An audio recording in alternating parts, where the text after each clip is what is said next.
जय हिंद दोस्तों, स्वागत है आप सभी का आज की इस क्लास में। आज का सेशन बहुत ही खास होने वाला है आपके लिए। ये मैं हाई स्कूल की जो साइंस है उसके अंतर्गत 2 से 3 अंतर ऐसे होते हैं जो कि आपके बोर्ड एग्जाम में लगातार पूछे जा रहे हैं। उन्हीं में से एक अंतर आपके इस बार भी बोर्ड एग्जाम में आने वाला है, इसलिए आपकी बुक में जितने भी अंतर हैं हम उनको अच्छी तरीके से कवर करने वाले हैं। ठीक है, और हम अंतरों को इस तरह से याद करेंगे कि उसको हमें रटना ना पड़े बार बार, केवल एक बार पढ़ ले और हमेशा के लिए माइंड में सेट हो जाना चाहिए। ठीक है, कुछ इस तरह से अंतर को हम पढ़ने वाले हैं।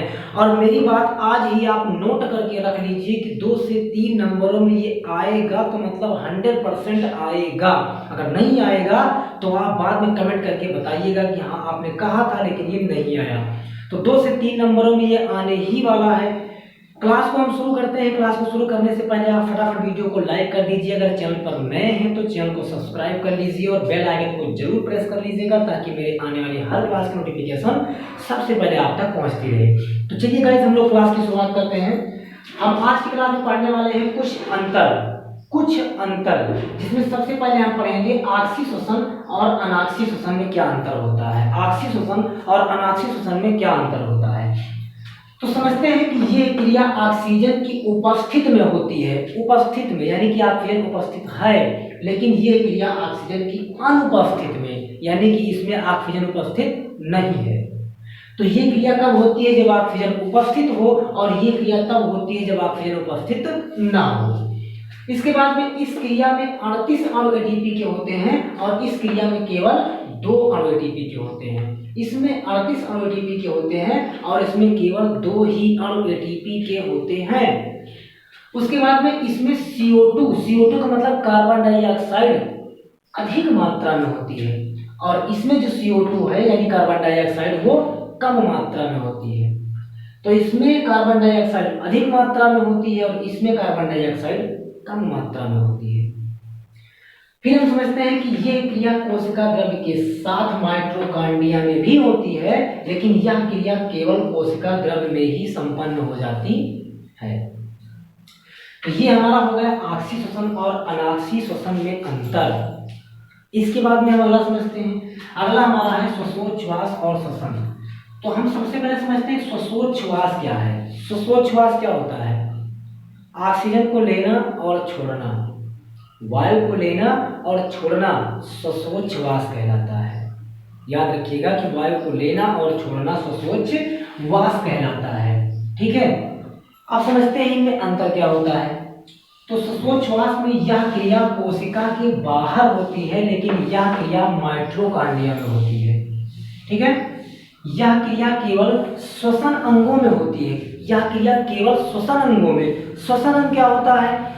तो इस दुनिया में जितने भी स्तनधारी जीव हैं, जो भी अपने बच्चे को स्तनपान कराते हैं, उन सबके श्वसन अंग क्या होते हैं? उन सबके श्वसन अंग होते हैं फेफड़े। ठीक है, श्वसन अंग उनके क्या होते हैं? फेफड़े होते हैं। और उसके बाद में जो अन्य कीड़े मकोड़े हैं उनके श्वसन अंग क्या होते हैं? तो उनके श्वसन अंग होते हैं त्वचा। वो कहाँ से सांस लेते हैं? त्वचा से सांस लेते हैं। तो श्वसन अंग का मतलब होता है कि जहां से वो सांस लेते हैं। तो अगर हम इसकी बात करें तो यह क्रिया केवल श्वसन अंग में ही होती है, लेकिन यह क्रिया पूरे शरीर में होती है। भाई सांस हम लेते हैं, ऑक्सीजन लेते हैं, तो ऑक्सीजन का काम हमारे पूरे शरीर में है, ना कि केवल श्वसन अंग में। ऑक्सीजन हमारे पूरे शरीर में होती है क्योंकि हमारे रक्त में हीमोग्लोबिन होता है। हीमोग्लोबिन का काम क्या होता है? ऑक्सीजन को पूरे शरीर तक पहुंचाना। ऑक्सीजन को पूरे शरीर में पहुंचाना ही हीमोग्लोबिन का काम होता है। तो इसका मतलब कि जो श्वसन क्रिया है यह पूरे शरीर में होती है। उसके बाद में इसमें ऊर्जा उत्पन्न नहीं होती है। श्वासोच्छ्वास में कोई ऊर्जा उत्पन्न नहीं होती है, लेकिन इसमें ऊर्जा उत्पन्न होती है। भाई हम सांस लेंगे तो हमारे अंदर ऊर्जा उत्पन्न होगी। हमारे अंदर ऊर्जा उत्पन्न हो रही है तभी तो हमारा शरीर गर्म है। और जैसे ही हमारी मृत्यु हो जाती है, हम सांस लेना बंद करते हैं, तुरंत ही क्या होता है कि हमारा शरीर ठंडा पड़ जाता है, क्योंकि इसमें ऊर्जा नहीं रह जाती है। तो इसमें ऊर्जा उत्पन्न नहीं होती है, लेकिन इसमें ऊर्जा उत्पन्न होती है। बात समझ में आई? अगला है निःश्वसन और निःश्वसन। निःश्वसन और निःश्वसन। तो निःश्वसन मतलब होता है वायु को लेना, और निःश्वसन का मतलब है वायु को बाहर छोड़ना।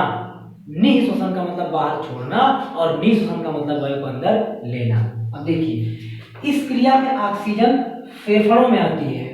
भाई निःश्वसन मतलब हमने वायु को लिया तो ऑक्सीजन कहाँ आई, हमारे फेफड़े में आई, और इस क्रिया द्वारा ऑक्सीजन क्या होती है, फेफड़े से बाहर निकल जाती है। निःश्वसन हो गया, यानी कि फेफड़ों द्वारा फेफड़े से जो वायु है, ऑक्सीजन है, वो बाहर निकल गई। इस क्रिया में वायु ठंडी व शुष्क होती। भाई हमने सांस ली, ऑक्सीजन हमने लिया, ऑक्सीजन जैसे हमने लिया तो हमारे अंदर ठंडी वायु आई, ठंडी गैस हमारे अंदर आई कि नहीं आई। लेकिन यही वायु को जब हम छोड़ रहे हैं तो हम एहसास कर पा रहे हैं कि ये वायु गर्म हो जाती है। इसी वायु को जब हम बाहर छोड़ रहे हैं तो हम ये फील कर पा रहे हैं कि ये वायु गर्म हो जाती है। तो क्या कहेंगे कि इस क्रिया में वायु ठंडी व शुष्क होती है, लेकिन इसमें वायु क्या होती है, गर्म होती है। ठीक है। उसके बाद में इसमें CO2 की मात्रा यानी कार्बन डाइऑक्साइड की मात्रा लगभग होती है 0.04%, लेकिन इसमें जो कार्बन डाइऑक्साइड की मात्रा है वो लगभग होती है 4%, क्योंकि ऑक्सीजन और कार्बन डाइऑक्साइड हम लोग जितना लेते हैं उससे 4% कम छोड़ते हैं। यानी कि हम ऑक्सीजन कितना लेते हैं, बताइए जरा, हम ऑक्सीजन कितना लेते हैं, ऑक्सीजन लेते हैं 21%, लेकिन छोड़ते कितना है, 17%। ये याद रखना, हम ऑक्सीजन लेते तो हैं 21%, लेकिन छोड़ते कितना है, 17%। हम कार्बन डाइऑक्साइड लेते हैं कितना, 0.04%, लेकिन छोड़ते कितना है, 4%। ठीक है। तो गाइस वीडियो आपको कैसा लगा हमें कमेंट करके कमेंट बॉक्स में जरूर बताएं। अगर चैनल पर नए हैं तो प्लीज चैनल को सब्सक्राइब कर लीजिएगा, बेल आइकन को प्रेस कर लीजिएगा। फिर मिलते हैं नेक्स्ट टॉपिक में, नेक्स्ट वीडियो के साथ, एक जबरदस्त कंटेंट के साथ। बस आप अच्छे से अपनी पढ़ाई को करते रहिए, मेहनत के साथ पढ़ते रहिए। जो भी करीब 2 महीने का वक्त है, इस 2 महीने में आपको मेहनत और ईमानदारी के साथ पढ़ाई करनी है। बाकी कहीं पर भी अपना टाइम वेस्ट नहीं करना है, सिर्फ और सिर्फ इन 2 महीनों में आपको स्टडी ही करनी है। और अब भी कुछ बिगड़ा नहीं है। अगर आप ये सोचकर परेशान हैं कि शायद वक्त बहुत कम है या आप कुछ मैं नहीं कर सकता, ऐसा कुछ नहीं है, आप सब कुछ कर सकते हैं। अब भी आपके पास वक्त है, आप सब कुछ कर सकते हैं। जो वक्त गुजर गया उसके बारे में आप मत सोचिए, जो वक्त बचा है उसके बारे में आप सोचिए। ठीक है। आप ये कभी मत सोचिए कि मैंने कितना किया या मैंने बहुत कम किया, ये मत सोचो। ये सोचो कि मैं कितना कर सकता था और मैं कितना अभी करूंगा। तो जो हो गया उसे छोड़ दीजिए, आने वाले समय में बेहतर से बेहतर करने का प्रयास कीजिए। आप बहुत अच्छे नंबरों से पास होने वाले हैं। बस आप इसी तरह से कंटिन्यू क्लास अटेंड करते रहिए और कंटिन्यू पढ़ाई करते रहिए। फिर मिलते हैं नेक्स्ट वीडियो में एक जबरदस्त टॉपिक के साथ।